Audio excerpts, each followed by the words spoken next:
नमस्ते दी ललन टॉप पर मैं सोनाली। शोले अंदाज अपना अपना जैसी बहुत कम फिल्में होती हैं जिन फिल्मों के छोटे से छोटे किरदार हम सबको याद रह जाते हैं। ऐसी एक फिल्म है लगान, जिसका एक एक किरदार आज फिल्म के 20 साल होने के बाद भी हमें अच्छे से याद है।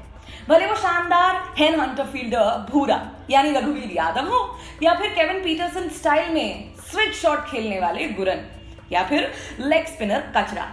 हाँ, और ऑलराउंडर भुवन की परफॉर्मेंस तो है क्लासिक एकदम। इन बेहतरीन खिलाड़ियों में एक नाम और था, सलामी बल्लेबाज और बेहतरीन फील्डर लाखा।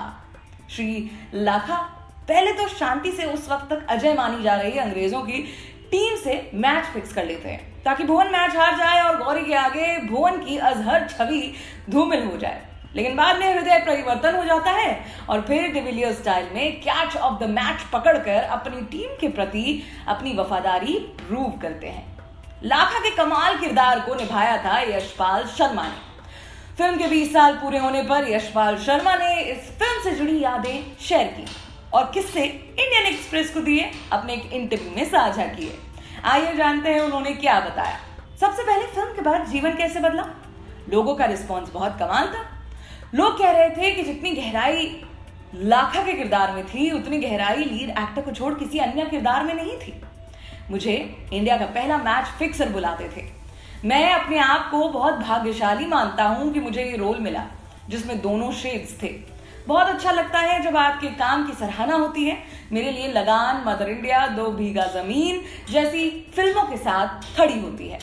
इस फिल्म ने फिल्म इंडस्ट्री को एक नया मोड़ दिया, साथ ही चली आ रही कई प्रथाओं को भी तोड़ दिया।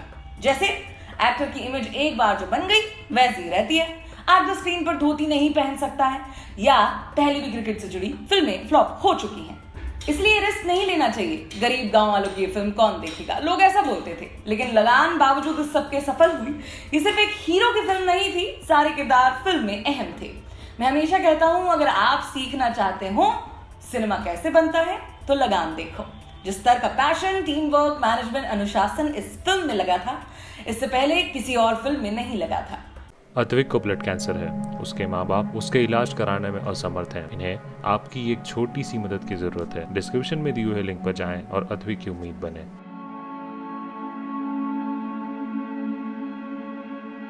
यशपाल जी को कैसे मिला था लाखा का बेहतरीन किरदार, वो इसका किस्सा बताते हैं। उस वक्त पेजर चलते थे। मुझे प्रोडक्शन से पेजर पर मैसेज आया था। लगान की कास्टिंग काफी वक्त से चली आ रही थी। मैं समझ नहीं पाया कि मुझे अब क्यों बुला रहे हैं, तो मैं ऑफिस गया। आशुतोष ने 4 घंटे तक मुझे फिल्म की स्क्रिप्ट सुनाई। मैं उनकी कहानी सुनाने के स्टाइल से काफी ज्यादा प्रभावित हुआ था। नरेशन के दौरान मैं सोच रहा था कि अगर मुझे लाखा का रोल मिल जाए तो मजा ही आ जाएगा। आशुतोष ने स्क्रिप्ट सुनाने के बाद कहा वो मुझे लाखा के रोल के लिए ही सोच रहे थे। मैं बहुत उत्साहित हो गया। उन्होंने मुझे आमिर के घर पर ऑडिशन देने के लिए बुलाया। जब मैं गया तो देखा वहां 3-4 अलग किरदार भी मौजूद थे। मैं स्क्रीन टेस्ट देकर लौट ही रहा था कि मुझे मैसेज आया कि मेरा सिलेक्शन हो गया है और मुझे वापस बुला रहे हैं कॉन्ट्रैक्ट साइन करने के लिए। मैं इस रोल के लिए कितनी सैलरी लूंगा इस बारे में सोच ही रहा था। मैं सोच रहा था कम से कम 1 लाख रुपए तो मांगूंगा, इससे कम में काम नहीं करूंगा। हालांकि उस वक्त मैं 20,000 में भी रोल कर लेता क्योंकि मेरे पास कोई दूसरा काम नहीं था। जब मैं ऑफिस पहुंचा तो रीना दत्ता ने कहा कि वो हर एक्टर को सिर्फ 1.5 लाख रुपए दे रही है क्योंकि फिल्म का बजट गड़बड़ाया हुआ है। मैंने थोड़ा मोल तोल किया और 2 लाख में ये डील साइन की। बाद में मुझे पता चला कि अगर मैंने कहा होता तो मुझे 5 लाख भी मिल सकते थे। जब बात किरदार की मुश्किलों की हुई तो यशपाल शर्मा ने बताया कि लाखा का किरदार निभाने में उन्हें क्या कुछ दिक्कतें आई। साथ ही उनका फेमस डाइव वाला सीन कैसे शूट हुआ, इसके पीछे का किस्सा भी साझा किया। मेरा किरदार लाखा क्रिकेट खेलना नहीं जानता था, जबकि मैं खूब क्रिकेट खेला हुआ हूँ। मैं कैच लेने में सबसे माहिर हुआ करता था, लेकिन फिर भी मुझे कैच छोड़ने पड़ते थे क्योंकि मैं फिक्सर था फिल्म में। मुझे स्टूल पर चढ़कर स्प्रिंग बोर्ड पर कूदना था जो मुझे हवा में उछाल देता। पहले दिन आमिर बॉल फेंक रहा था, लेकिन मैं सही से शॉट देने में नाकाम हो रहा था। मुझे बहुत चोटें लग रही थी, टाइमिंग ठीक नहीं बैठ रही थी। 5 दिन बाद हमने दोबारा कोशिश की और पहली बार में ही टेक ओके हो गया। आमिर जब मॉनिटर पर गया तो बहुत उत्साहित हो गया, लेकिन आशुतोष ने कहा कि इससे भी बेटर हो सकता है। हमने दूसरा टेक लिया और फिल्म में दूसरा ही टेक इस्तेमाल हुआ। यशपाल जी से जब पूछा गया कि फिल्मिंग के वक्त उन्हें लगा था कि क्या वो एक मास्टरपीस बना रहे हैं। उन्होंने कहा, हमने कभी नहीं सोचा था कि फिल्म ऑस्कर के लिए नॉमिनेटेड होगी, लेकिन हमें इस बात का भरोसा था कि ये सबसे अलग फिल्म निकलेगी, एक बेमिसाल फिल्म। हमें पता था कि बाकी बन रही फिल्मों से ये फिल्म बहुत अलग थी। मुझे उस वक्त इतना तजुर्बा नहीं था, मैंने सिर्फ 4-5 फिल्में कर रखी थी। ये मेरी पहली फिल्म थी और मेरी जिंदगी की टर्निंग पॉइंट भी। फिल्म ने मुझे सिखाया कि सिनेमा कैसे बनाते हैं। आमिर खान के साथ काम करने के अनुभव के बारे में बताते हुए उन्होंने कहा, आमिर की उस वक्त मेला, मन जैसी फिल्में फ्लॉप जा चुकी थी। लगान उसके जीवन के लिए बहुत अहम थी।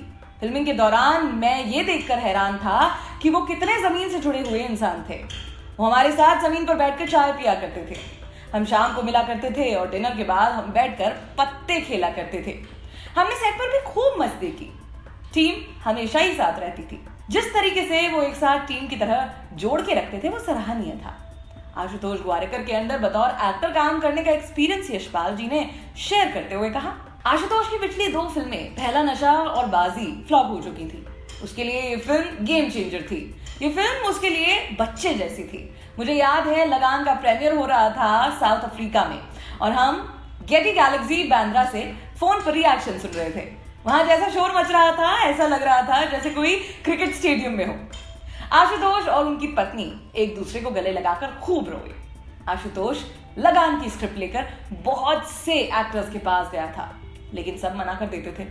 जब आपकी सारी मेहनत वसूल होती है तब उस सफलता में आपको अलग ही खुशी महसूस होती है। हर साल आशुतोष सबको फिल्म एनिवर्सरी पर मुबारकबाद के मैसेज भेजा करता था। ये स्टोरी आपके लिए लिखी है दी ललन टॉप में इंटर्नशिप कर रहे शुभम ने। मैं हूं सोनाली, शुक्रिया।